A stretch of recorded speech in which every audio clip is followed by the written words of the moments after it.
What is up mga kosa, at official na nga talaga itong new PCX 160 2025 na road sync version lumabas na sa Thailand ngayon lamang. So Indonesia first nilaunch itong PCX 160 na 2025 na road sync version nila na talaga namang pumukaw ng atensyon ng lahat ng mga nagmumotor, lalo na yung mga Honda fan at PCX lover. Kasi nga naman sa ganda ng TFT display nito at yung kanyang handguard or kanyang naked handlebar cover, yung mga bagong technology na nilagay dito ni Honda na TFT display with road sync and navigation bar. Meron na rin itong keyless system, plus mo pa yung dual rear shock absorber with sub-tank na po, and dual disc brake with anti-lock braking system. So itong nilabas na to kamakailan lang sa Indonesia na naka ABS na rin, sinundan na kagad, pinadala na agad sa Thailand. So official na pong nirelease itong Honda PCX 160 road sync version and ABS and CBS version mismo sa Thailand ngayon lamang 2025. Ayan po, napakaganda ng upuan, nakatutone na siya. So syempre, ano bang kasunod nito? Dahil nga inilabas na ang road sync version ng Honda PCX 160 sa Thailand, possible na rin siguro itong ilabas sa Pilipinas dahil alam naman natin na unti-unti na yung gagawin ng Honda. Sa napakagandang specs nito na road sync, pwede kang mag-navigate, pwede kang tumawag, pwede kang makinig ng music at sumagot ng tawag gamit ang iyong intercom na nakakonect mismo sa TFT display itong PCX 160 Honda Road Sync. At ito ang specs ng PCX 160 Road Sync Thailand version na nilabas ngayon lang. Meron itong 156.9cc single cylinder, single overhead camshaft, 4-stroke, 4 valves. Meron itong 15.8 horsepower at 8,500 RPM with 14.7 Nm at 6,500 RPM. Meron itong timbang na 132 kg para sa ABS at CBS version and 133 kg para naman sa road sync version, which is yung latest niya na version. Sa bore and stroke nito, meron itong 60 by 55.5 mm and compression ratio niya talaga namang 12.0:1. Goods na goods talaga siya. 8.1 liters ang kanyang fuel tank capacity. Meron itong ESP fuel system and fuel injected na rin po si PCX 160 Road Sync. Meron itong 45 kilometers per liter na gas consumption, and of course, smart keyless system na rin po ito with answer back and alarm. ACG starter loaded na rin po siya, and meron siyang auto start and stop system.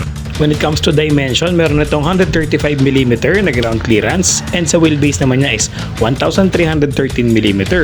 Ang mga gulong nito ay merong 130/70/13 sa likuran, and sa harapan naman po ay 110/70/14.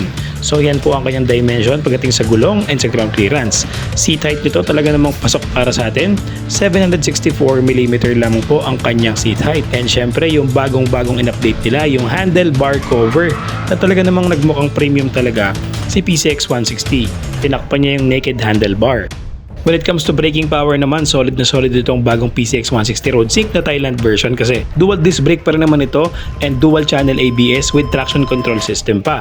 Solid talaga sa preno dahil nga naka disc brake na sila parehas, harap at likuran. Sa mga suspension naman, standard telescopic front suspension, and yung likuran niya ito yung nabago, dual rear shock absorber with sub-tank na po. Again, naka-dual channel ABS na po itong PCX 160 Road Sync. And pagdating naman sa mga ilaw niya, all LED po ang kanyang mga ilaw. Pati po integrated niya, LED na rin, yung mga integrated signal light, tail light, and headlights. All LED po siya. And of course, pagdating naman sa kanyang mga features, meron siyang traction control system, yung kanyang Honda Road Sync application na phone connectivity, on-screen navigation, multimedia controls like yung music at pagsagot ng tawag, gamit yung kanyang Honda Road Sync application. Ko-connect mo lang yung intercom sa iyong TFT display at pwede ka nang mag-CarPlay or parang CarPlay application sa mga sasakyan. Type-C 5 volts, 3 amps ang kanyang charging port sa kanyang mga compartment packet. So meron na itong charging port mga tol. And yung kanyang 5-inch TFT display, nang makikita mo dito lahat ng features na meron tong bagong Honda PCX 160 Road Sync. Napakaganda po talaga ng upgrade ngayon ng Honda sa kanilang PCX. 30 liters na din ang underseat compartment na itong bagong PCX 160. Talaga namang kasya ang isang full face na helmet. At magkano ba ang price nito sa Thailand ngayong inilabas na ito sa Thailand? Ang official price po ng PCX 160 RoadSync sa Thailand ay naglalaro sa 162,265,000 pesos kung ko-convert sa Philippine peso.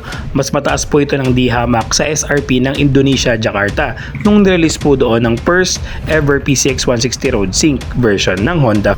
So dito pa lang sa price ito nakaka-idea na tayo na if ever dumating sa atin to, magdadagdagan na naman ng price nito. So mga nasa 170 siguro ang magiging SRP nito sa atin sa Pilipinas pag nilabas na.